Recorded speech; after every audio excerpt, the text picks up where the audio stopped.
to make known the glory of this mystery, which is Christ in you.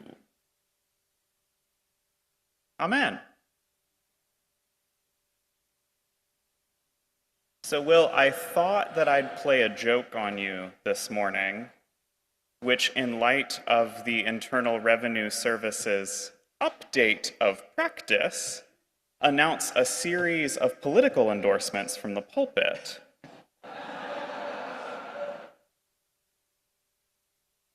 Waiting for your husband? But then I remembered that's not the point. Although I do love a good laugh line, as will become clear.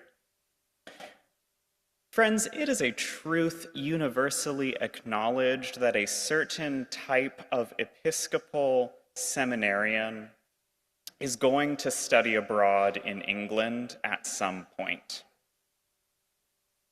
Now, they are going to say things like, enjoy the wider global Anglican context, and learning from a broader cultural milieu. And what actually is true is that they watched Brideshead Revisited and really want to have their Oxford moment. And as is abundantly clear from the everything about me, I am one of those seminarians. Unfortunately, it was not Oxford, but Cambridge, but it still counts, turns out. And so it was that I found myself in the thriving metropolis of Peterborough, Britain, at the train station at around 11:30 p.m. on a Sunday evening. Now, I hope it goes without saying that I had spent the day not in class or in worship, but wandering the streets of Durham, hoping to have some powerful, televisable experience.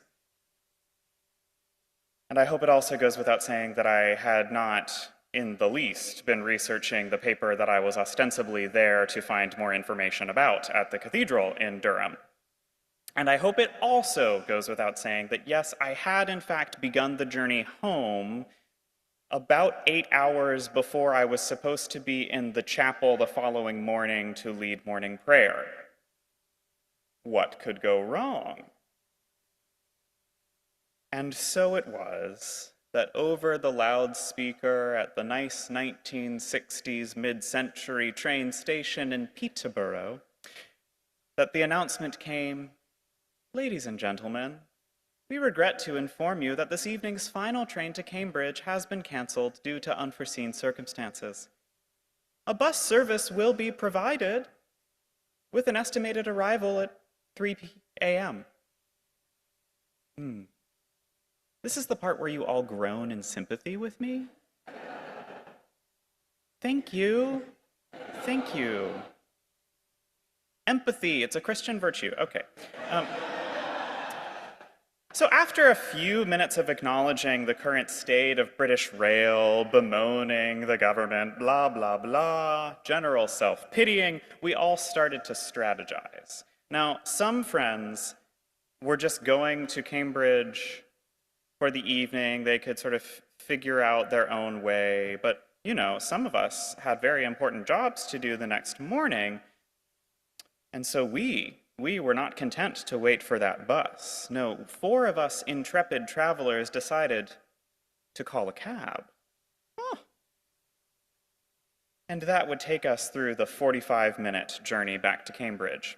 And in a few minutes, our friendly cabbie arrived. We piled into the 2 small car, sort of on top of one another, and almost immediately, as God would have it, ran into traffic. Very helpful.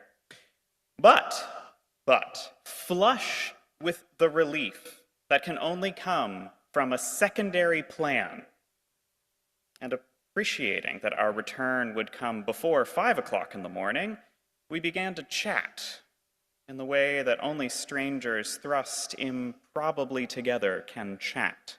Now, I don't mind telling you, I had no interest in this chat. did not want to speak. I was having my deep romantic moment in England, and I didn't need it interrupted by the reality of the English.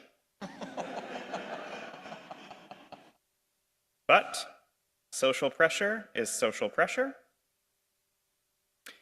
So I shared that I was an exchange student, Canadian, obviously, at one of the Cambridge seminaries, and the woman next to me shared that she had just come back from a girls' trip up north, a hen do, as it were.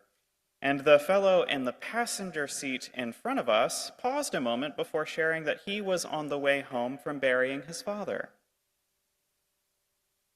And how you're feeling right now is exactly how the rest of us felt. Aren't you British supposed to be subtle? Aren't you supposed to keep that kind of thing to yourself? This was supposed to be a fizzy 45-minute cab ride that I was going to preach about one day. Well, he and his father were Muslim, and so his death had occurred just a few days prior.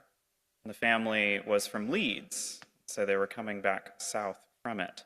And his firm needed him to be in a meeting Monday morning, so it was very important that he be back. Hope it goes without saying that none of us knew quite what to say in response, and so the woman next to me reached forward and just gave his shoulder a squeeze. We all stayed quiet for a moment. And I, tired and still frustrated, remembered what this was all for. This man that I certainly would never have struck up a conversation with on a train. Trains are for pondering and looking out the window, not for talking to people you've never met. But he had done us the great service of being honest and trusting us. And so it seemed appropriate to hold that space with him.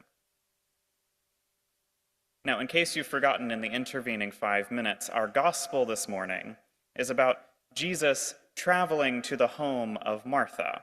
And it's more than anything else a story about remembering the point of it all.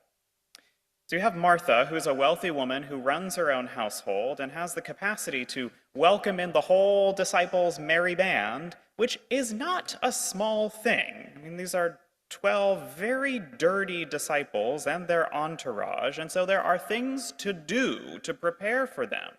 And she is working hard to prepare this place and a meal for them, all while her sister Mary is learning from Jesus. Sitting at his feet, as we hear in the gospel, is a contemporary idiom for studying with a teacher, one that we inherit today.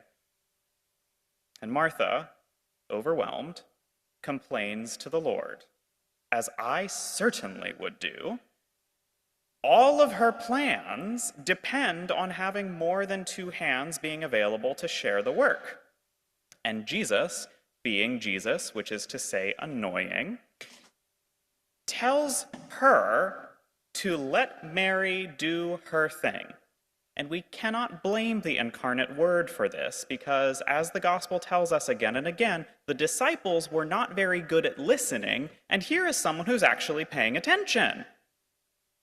Now, plenty of ways to interpret this passage. There's the straightforward interpretation. We Christians should use our attention to contemplate God and not let the busyness of our lives cause us to forget the godly work that we're given to do.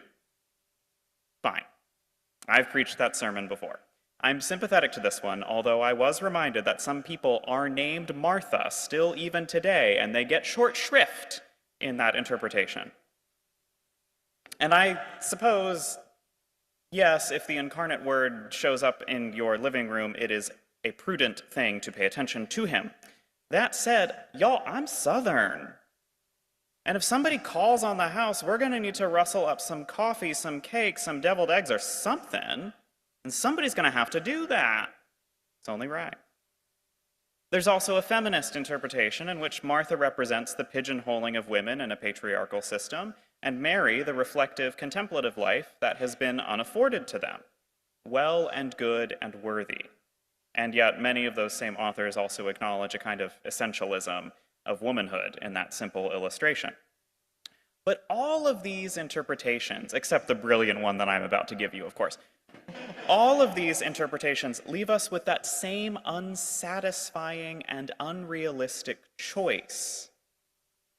Are we Mary or are we Martha? This is the Episcopal Church. We're both.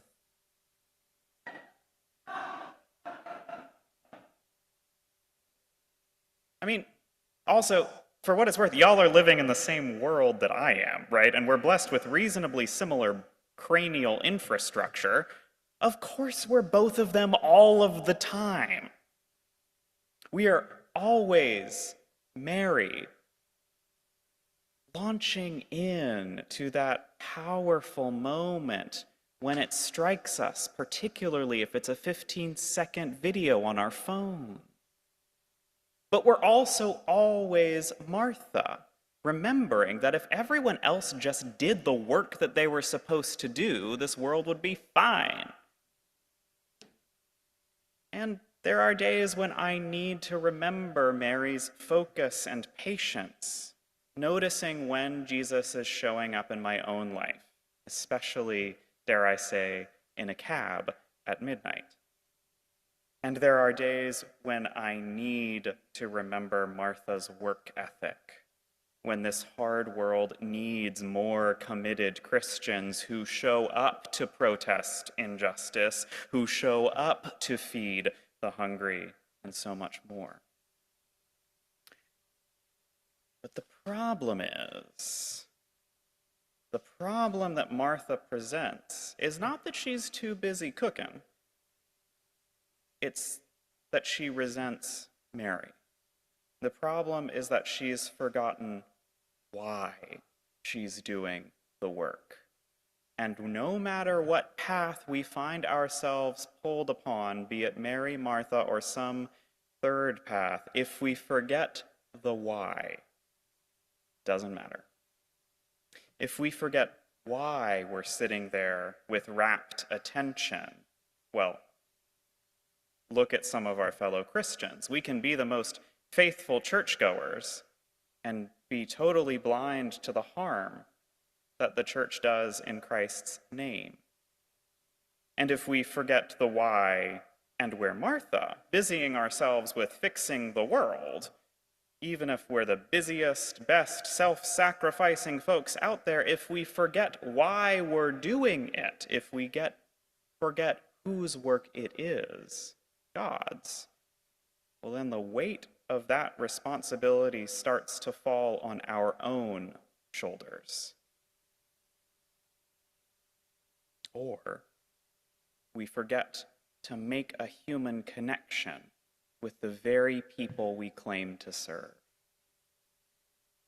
The problem isn't being Mary or Martha. The problem is forgetting that both of them are disciples of Jesus. Anyway, back to me. Wasn't I just as upset as Martha sitting there in the train station? I mean, what engineer had caused the problem that stopped the train getting there and my well-constructed plan to get back to Cambridge just in time? I'll send an angry worded letter. Wasn't I just as frustrated as Martha? And yet, didn't God, being God, send an encounter with Christ to remind me that I was not going to seminary to see Durham Cathedral or to see how many things I could fit into 4 months abroad? Didn't God send an encounter with Christ to remind me that I was going to seminary to care for the people given to me? The lesson is simply this: when the Mary in your life is having a moment, needs to sit, especially when it's inconvenient to you, stay with her. The pimento cheese will take care of itself. stay with her. It could make all the difference. And I learned this from good friends who in my life were willing to sit with me at my lowest. And I bet you've learned it from yours. I learned this from the work of justice, where we collectively focus on the least supported. And I learned this from God's faithful provision in my own life. As the old hymn goes, He's never failed me yet. Something about that after midnight cab ride opened a door. Something about that moment kept us from pulling out our phones, and instead we met one another, shared a bit more than we normally would, than was appropriate, and this man, having buried his father earlier that day, was, through no success of any of the rest of us, but through God's provision, this man was cared for, was given love from people who did not know him. We did eventually get back to Cambridge, as I stand before you. And as we all stepped out of the cab and left for the walk home, round about 2 a.m., the man turned to the rest of us and said, "Thanks." I think we might have said it back.